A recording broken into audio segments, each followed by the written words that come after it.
बाड़मेर और बालोतरा सीमा विभाजन के खिलाफ दोरीमन्ना के अंदर जो धरना स्थल चल रहा है वहाँ पर हम अभी मौजूद है। हेमाराम चौधरी सहित स्थानीय तमाम जनप्रतिनिधि और आम जन यहाँ मौजूद है और हमारे साथ अभी है दोरीमन्ना के पूर्व प्रधान और कांग्रेस के वरिष्ठ नेता ताजाराम जी। ताजाराम जी, इस विरोध के पीछे, धरने के पीछे क्या उद्देश्य है? उद्देश्य तो अब दूरी ज़्यादा है। दूरी बाड़मेर की कम थी और यहाँ से बालोतरा की दूरी 160 या 150 से तो ऊपर ही है। इस लंबी दूरी तय करना नए ज़िले में, वहाँ पर व्यवस्था भी बराबर नहीं है। वहाँ जाना आना हमारे लिए बहुत दिक्कत की बात है। हमारे बाड़मेर नज़दीक था, पुरानी पहचान थी, सारे कोर्ट वगैरह, ऑफिसेस, बिजली विभाग आदि, हम जाने आने में बहुत कम समय लगता था। सुबह जाते शाम तक पूरा काम करके वापस आ सकते थे।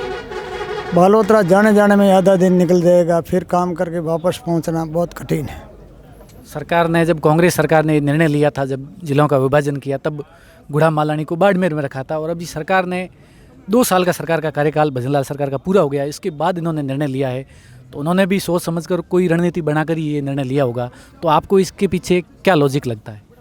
अब रणनीति तो वही बता सकते हैं उनकी क्या रणनीति है, लेकिन लोगों के इनसे भारी रोष है और आने जाने की बहुत असुविधा है। आर्थिक, धन और नुकसान सब तरीके से हानि कोई लाभ का मामला गुड़ा मालानी और दोरीमन्ना की जनता के लिए मुझे नहीं दिख रहा है। इसके पक्ष में जो तर्क दे रहे हैं जो लोग, उनका कहना है कि हमको रिफाइनरी का लाभ मिलेगा, रिफाइनरी के अंदर रोज़गार मिलेगा। रिफाइनरी बालोतरा ज़िले में, और हम बालोतरा ज़िले में जाएंगे तो यहाँ से सीधी रोड है, कोई ज़्यादा दूरी वाला इतना बड़ा इश्यू है नहीं, और रोज़गार बड़ा मुद्दा है।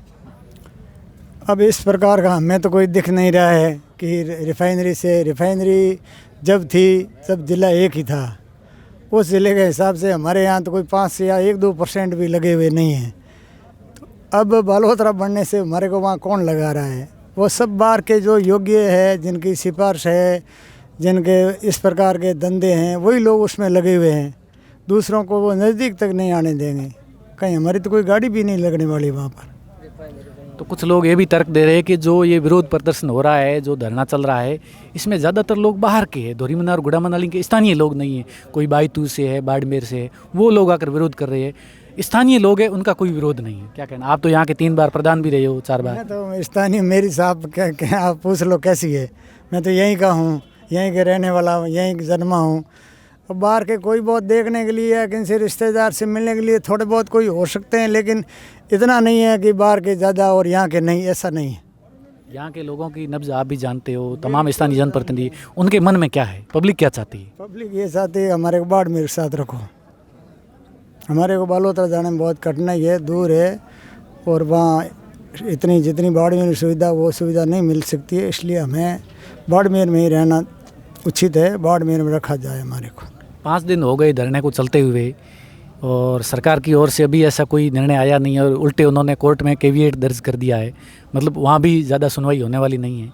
सरकार ने यदि ये निर्णय नहीं पलटा तो इस धरने का और विरोध प्रदर्शन का क्या फ्यूचर क्या है? नहीं पलटा तो हम तो ये धरना देते रहेंगे।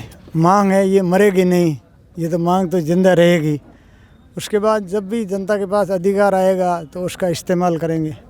आपको लगता है आगामी जो पंचायती राज के चुनाव होने वाले हैं, इनमें इस निर्णय का असर दिखेगा? अब पंचायत राज वोटों में अभी नए ऊपर ही वोट है, इसमें अगर सही तरीके से समझ में आ जाएगा तो बिल्कुल दिखेगा।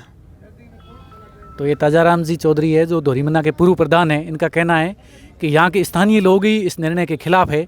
बारी की बात नहीं है, और रोज़गार की बात है तो जो योग्य लोग होंगे उनको वैसे भी मिल जाएगा, और केवल ज़िले में शामिल होने से रोज़गार कोई बहुत ज़्यादा मिलने वाला नहीं है, और हम लोग इस निर्णय के खिलाफ है। मैं अजय जाखड़, कैमरे के पीछे भरत शर्मा, पीके टाइम्स।